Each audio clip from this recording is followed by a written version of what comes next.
បាទជំរាបសួរឥឡូវត្រូវមានរៀនទី63ហើយចាប់ដើមហើយបងប្អូនបើអានត្រូវមិនត្រូវសូមបងប្អូនមេត្តាអធិស្ឋានផងចុះហើយសូមជួយណែនាំផងបាទហើយនេះរៀនភាសា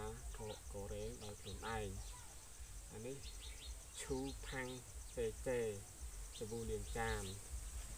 ហើយឈូផាំងសេចេហ្នឹងគេថាសាប៊ូលាងចានបងប្អូនឈូផាំងសេចេសាប៊ូលាងចាន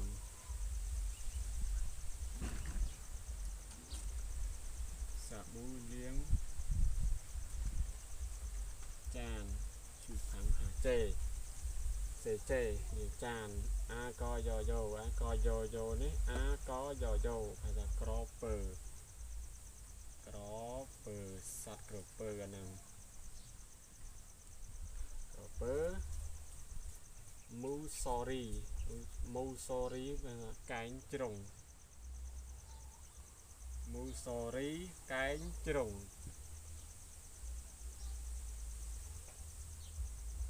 ហើយថាទឹមដាណាគេថាឆាបដំរឹម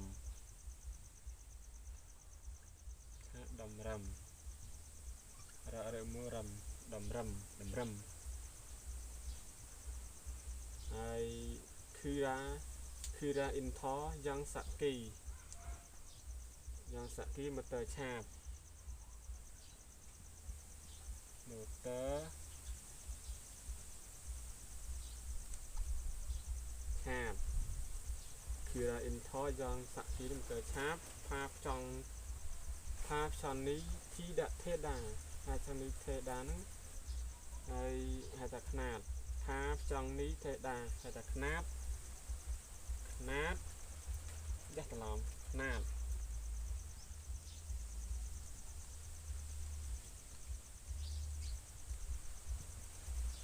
ហៅថាកំតិចហើយឈូផាំងសេចេសាប៊ូលាងចានអាកយ៉យ៉ហៅថាក្រពើមូសរីកែងជ្រុងថាទឹមដានឹងឆាបដំរឹមគីរ៉ាអ៊ីនថយ៉ាងសាគីហៅថាម៉ូទ័រឆាបផាផ្ចង់នេះទេដាផាផ្ចង់នេះទេដាខ្នាតឬកំតិចបាទបើអានទៅសូមបងប្អូនមេត្តាជាស្រ័យផងបាទបើអានមានខុសដល់ណាសូមអរគុណទុកជាមុន